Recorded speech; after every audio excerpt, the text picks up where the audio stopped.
I don't think this team is about that. No. And I'm glad you brought that up. Yeah. Because didn't this team in the offseason make it a priority to remove any friction? Isn't that why Joe Milton doesn't play here anymore? Yeah, it's one of the reasons, yeah. Isn't that why David Andrews was sent packing? Isn't that why nearly every captain has been removed? Oh, they stripped it, yeah. Isn't that what they did? Yeah, he stripped it. So I think they've made efforts to avoid competition and friction, and I'm not sure that's a good thing. It certainly leads to less drama, for sure. You have less of that. But I don't know that ultimately makes you better. Does that mean you're better? Does that mean Drake May will be better because Joe Milton's not there to push him? I don't think so. No, doesn't mean. And I don't even like Joe Milton. Again, I'm going to keep saying that. I don't think Joe Milton because David Andrews is in it. I don't think Joe Milton was ever going to overtake Drake May. But I'll tell you what, it'd be in the back of Drake May's mind, and I don't think it's a bad thing. So you remove all the leaders, you remove all the captains, you give a free runway to all the new guys who are here, who've been here for 4 minutes, to become leaders on the team. All your guys that you signed, Mike Vrabel. And I'll tell you what, if Carlton Davis sucks in this camp, you've got drama on your hand because you know what we're talking about? The guy missed the spring. He wasn't here. That's another guy I'm looking for today. Well, plus you got another second, third-year guy in Christian Gonzalez. Could be looking for a really big contract. You got a guy over there making $20 million opposite of him, and you're going to be comparing him to them, to each other. That's going to happen throughout camp and throughout the season. And that's where you're going to get a pretty good feeling as to what Gonzalez is going to be worth. Because there's a guy making that. What are you going to pay that guy? Yeah, that could be your first drama here, the Gonzalez money at some point. I'm not saying this year, but, down the road here. I'm talking about this camp right now. And I'm telling you that if Carlton Davis isn't good, you've got a problem on your hands.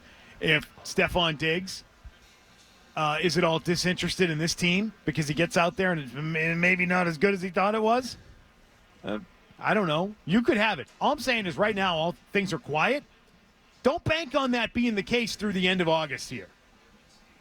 Never wise to do in this league. No. I mean, if there is drama, it's going to be at the wide receiver position, right? Isn't that where the most competition is right now?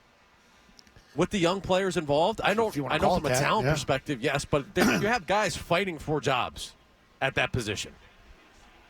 And Baker and Polk have not exactly acted in the most professional of manners their entire time here in New England. No. Certainly not. Those are two guys who have the potential to have issues. But those are easy ones to fix. You know why? You just cut them. Bye. That's true. Right? That's true. That's an easy one to fix, so I'm not too concerned about that. Taquan Thornton was here 4 years. He was a second-rounder. Correct. Second-rounders get a lot of life. Correct, except the guy who drafted him was still here, too. Sure. And I guess you could say the guy who drafted those receivers is still here. Yeah. That feels like a technicality, doesn't it? Yeah. I mean, if it's a technicality, I don't know why it continues, but it does. So, how much will you watch Elliott Wolf out here, if at all? Zero. Why would I waste my time doing that? Just see where he's walking. I just see who's involved with, who he's talking to. See how many cell phones he carries. Does he cross the arms or does he spread the legs and put his hands on the knees? Get that lower level look like Ernie used to. I don't care, quite frankly, at all. Not even a little bit. Yesterday, what'd you think of Mike Vrabel's press conference? Fallen. What do you think about that? Do we have the audio? It'd be great. Let's play the audio. Let's play the audio. Yeah, we'll play it. To think. Oh. Hello? No, we don't have the 5 weeks over the summer. I think one of the most important parts, the most important part of the offseason, just now the guys are back. I know there's 90 of them, but generally speaking, 91, international pathway. How'd they do? How do you feel about how the guys came back? I mean, whether you were in a coma when I answered Tom's question, or typing on your phone or tweeting, I don't know, but I spent 5 minutes answering that question. And I could go back through it, but I'd rather not. We won't know. We did pretty good on the linear run test, which they practiced. They knew what it was going to be. The big thing will come when they're in line contact. I mean, when you're sitting there, you're wrestling with a guy, And then the D lineman's rushing. He almost gets to the quarterback, but we're telling him to plant and run and go sprint to the football and then go do it again. Or we're asking Kyle Williams to go run a post, and he didn't get the ball, but he wanted to get the ball, but he didn't. Can he run back, get set, know what to do the next play? That's really where we'll see. So I'll be able to answer that question, again, hopefully only once in a few days. Your answer better than Mike, I thought you were punking me. I'm like... You had fun with it there at the end, but the message was sent. You know, you guys aren't going to be getting off easy here. You know, whether it's 90, no, it's 91. I don't know if you were comatose there while you were typing your little tweet, or it's almost like a Patricia answer in Detroit, but this came with a hammer. He sent a message to the media. Except this is the way it's going to be. Except it was correct. Yeah, it wasn't wrong. No. Volan was in the wrong there. He knows it too. I think he admitted it. And Mike knows everybody in the room. He's a smart guy. He knows them all by name. And he's going to be ready to go every press conference. They're not going to be just like 15 minutes of Phil. Not Phil Perry, but, you know, filling time. Man, oh, man. It's sort of a generic question, right? I wish he had a little more Parcells in him, though. Like, it's great. It's funny. I find it funny, but he wasn't trying to be funny. Right? He gave it a little ease at the end. At the end, but yeah, it wasn't like he just dropped the hammer on him. Yeah. It's great. Yeah. Oh, yeah. It's great. It shows some grit I complained a year ago about the coach coming out here and chuckling and laughing it up every press conference. It was horrendous. Yeah. Give me that every day of the week. Yeah, he's a ball breaker. He wasn't really breaking his balls, though. He just set him straight. He's still a ball breaker. Like, he'll break your balls. Yeah, I know. Yeah. I just breaks mine. I've missed those Parcells press conferences where he would have done the same thing, but he would have been funny. Everyone would have been laughing at Volan. That's finesse, baby. Parcells could do it better than anybody. Vrabel just dropped him. But that is so much better than a year ago. That's what I thought. I thought about that, all those ridiculous Mayo press conferences during camp a year ago. I mean, and that's just so much better. Wow, that's awesome. Great. He's engaged, locked in. Comfortable. Doesn't give a F about what the reporters are thinking about him. Doesn't want to be their friend. Doesn't want to be any of our friends. Great. Excellent. I enjoyed it. Tough look for Volan. Well, now he knows. Yeah. Now he knows. Listen to the questions and answers prior to asking the question. Learning moment. Teaching moment. Is the music quieter this year? It is.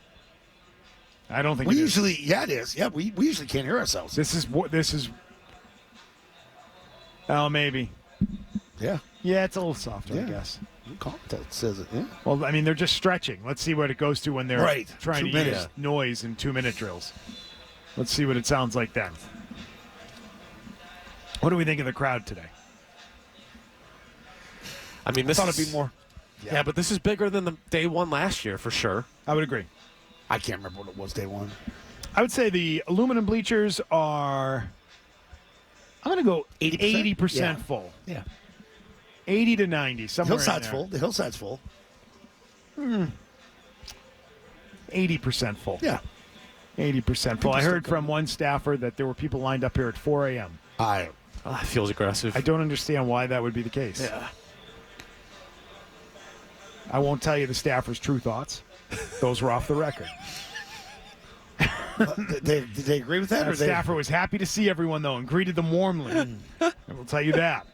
Greeted all of them warmly. I think the true thoughts were along the lines of, what's wrong with people? I'd say that. What's the need to do that? Yeah. Well, I mean, I don't know what you get out of that, right? Right. What's the difference between showing up at 4 a.m. and, let's say, I don't know, 7 a.m. if you really wanted to be super early? What time do the gates open? I don't know. 8:39? No, I think it's like 9. 9? I know. We didn't get the Sarge announcements. Gates open in 90 minutes. Where's that weirdo? Is he here? 5 minutes. 5 minutes. What's the name of that area he has where he sits down? 5 minutes. Sarge's Court? That's a good question. What is that called? Yeah, it's where you can get an autograph from like Patrick Pass and meet Sarge. Yeah. Yep. No, last year they had some good names in there.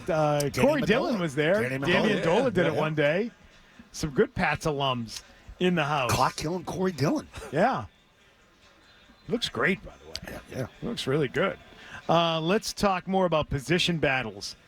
Where are the best ones? We touched on receiver. What's that battle shaping up to be? And also, what's a fair expectation for Steph Diggs this year, statistically? So, the battle at receiver. Yeah. Who's battling? Who needs to earn their spot? I think Kyle Williams, first and foremost. He's a high round pick. I know he's a high round pick, but he's a third round. But like, he's still got to earn the spot. You got to prove you know where to go. You got to prove you know where to line up. You got to prove you know the understanding of the offense. You got to prove you know spacing and timing, and that the quarterback has faith in you and believe. You got to earn all that. You're the rookie. It's not like you're here second, third year. You know, like Drake knows you. Like, you got to work with Drake and work well with him. I think he's got a lot to earn. Sure. Yeah, but he's not. What about Pop? He's not battling for a roster spot, and I would say Pop is in that same category. He's not battling for a roster spot. He's on the team. Yeah. Diggs is on the team. Pop's on the team. I feel like Kendrick Bourne knows he's on the team. I think Bourne's on the team. And I've seen people read and he try to categorize which receivers are going to make it. A lot of people have Bourne out. I just shake my head at that. He has a better relationship with the offensive coordinator. They believe in each other, and Josh got the most out of him when he was healthy. So that's kind of my question. Well, who is battling there? Who's fighting to make the team? All right, got a little. And that's what I want to know. Got a little what? Little cross-pollination here. We got the Explain offense that running to over me. here, defense running to the other field. Not much going on. Can you explain cross-pollination to me when it comes to flowers or something? I could do that, yeah. I mean, if you're walking over there, like they're taking that grass seed, you're walking over there, it's sort of cross-pollination, yeah. It is one of my most relaxing times of the day, you know, when practice ends and they go around with that bucket and they're just stepping and throwing, and then the blowers come. Did you need those blowers? There's a lot of crap out there in that field. Is Matt Collins fighting for a roster spot? No. Okay, we just named 5 guys, didn't we? I know, yeah. So Pop, Mac, Diggs, Bourne, and Kyle Williams is 5. That's 5 players. Here's your 5. So if we're battling for a 6th, you're going to take Booty? You're going to take one of those other two? I'm just talking my way through this. What is the actual battle at receiver? Booty and Polk. Polk? Should be. Yeah. At Chisholm, right? After Chisholm. I don't think he's going to make it. You don't think so? Bold prediction. He doesn't make it. A lot of hype. He's already the training camp darling before training camp even started. You're right about that. Yeah. I mean, I did like what I saw from him in the spring, but I don't know. I don't know that Efton Chisholm is a lock. If they keep 7, it'll be because of him, I guess. Not because of Polk or Baker. That won't be what it is. Because if they're going to keep 7, that's the guy I would go with. Yeah. I would go with the kid in the upside and see if anything's there. I don't know how they're bringing back Polk or Baker this year. I don't know how that happens. I don't see it. I don't see it either. I could see 7 with Chisholm, 6 otherwise, and the 6th guy in there is not the second-year guys. It's Booty. Booty would be the guy. Yeah. Who gave them reliable sort of production last year. So that's how it would shake out. That doesn't feel like much of a battle. He showed up to play. Did Booty. At least he was productive in games.